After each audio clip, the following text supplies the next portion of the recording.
Hey everybody, I'm Brad Coron, also known as Jeep and Bubba. We're at my shop today, Black Bear Off-Road. I'm here with Bruce Sensing of Hammerhead Armor, and today we're going to be working on his GMC Sierra and putting a Power Stop Brakes upgrade kit on it. We're going to go ahead and get it in my shop, get it lifted up, get the tires taken off, and show you what we're working with.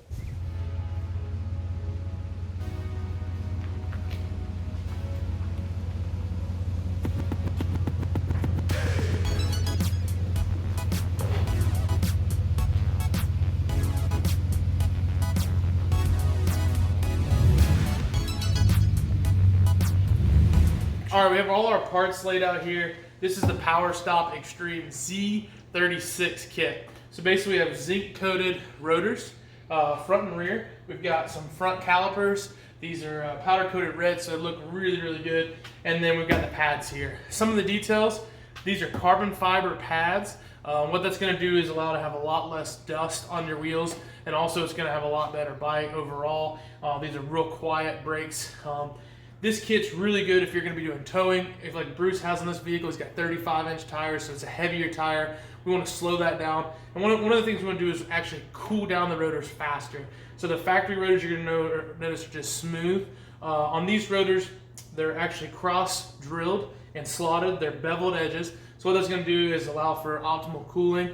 It's going to remove gases as it goes around on the pad. It's going to remove debris. So, you know, if you're getting into some dirt or dust like that, it's going to keep this smooth and clean so that the pad's actually able to make contact with the rotor properly and to stop it in that way. Another thing that's really nice, it comes with your all your hardware. It's stainless steel hardware. The zinc coating allows for there to resist rust, and it looks really good behind the wheels.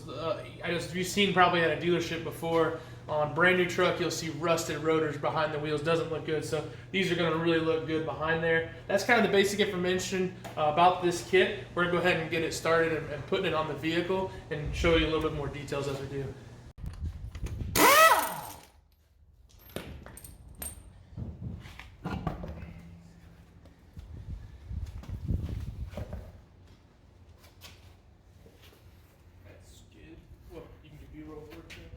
Okay, so we're pulling the stock brakes off right now. All you're gonna need is a 19 millimeter and an 18 millimeter socket or wrench, either way. The bigger one's gonna actually be on the caliper side, and the smaller one's gonna be on the bracket that holds the caliper and holds the rotors in place.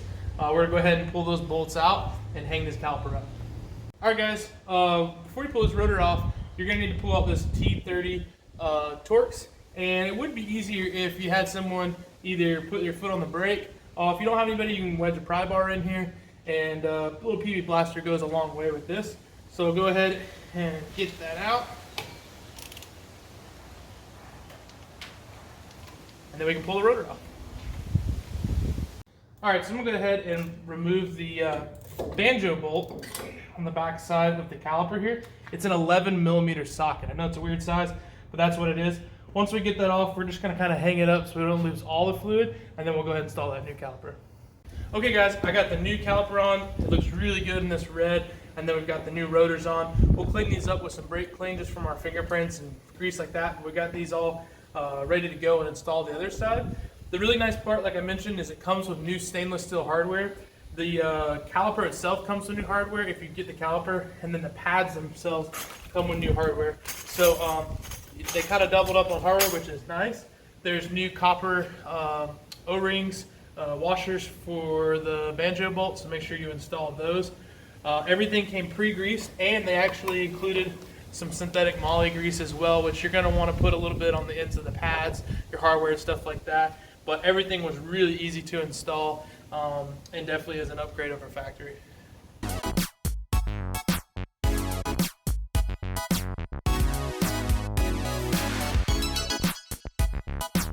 Okay guys, I've moved to the back, and what we're gonna do now is remove this caliper and caliper bracket so we can swap everything out back here. You're gonna need a 13 millimeter and a 20 millimeter wrench. So you'll hold that caliper pin with a 20 millimeter, and then you can loosen the bolt here with a 13 millimeter. That's gonna let you get the caliper off. We'll hang it up on the leaf spring. And then for the retaining bracket, it's again an 18 millimeter. I'm using a 1/2 inch ratchet to get that off, to be able to get off this stock OEM product and get that nice Power Stop product on there. Okay, we got the back all buttoned up here. We made sure we've tightened down these 13 millimeters and held tight to the 20 millimeter on the caliper pin. We've used all the hardware they've provided, again stainless, greased it with all the moly grease, so everything is buttoned up here. It's really going to look good behind these raceline wheels with this zinc coating. So we're going to go ahead and get the lug nuts back on. Alright, we've buttoned up all the brakes. We made sure everything was tight. What we're doing now is we've got the wheels and tires back on, and we just put these on to 65 feet-pounds, and then we set it on the ground, and I'm torquing it to 140. Every truck, car, vehicle has got a different torque spec for the lug nuts, so maybe look up the correct one for your vehicle and make sure you torque them to spec.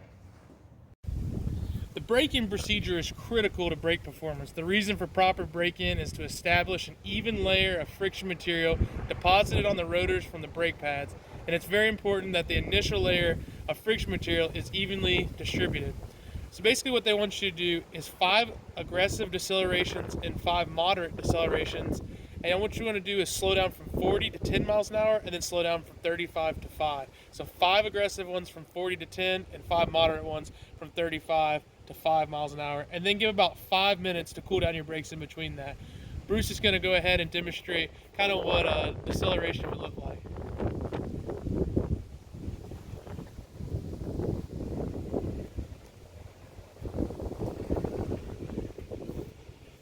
So basically you want to do that from 40 to 10 and 35 from 5. They will have the nice instructions for you inside of the Power Stop Brakes box.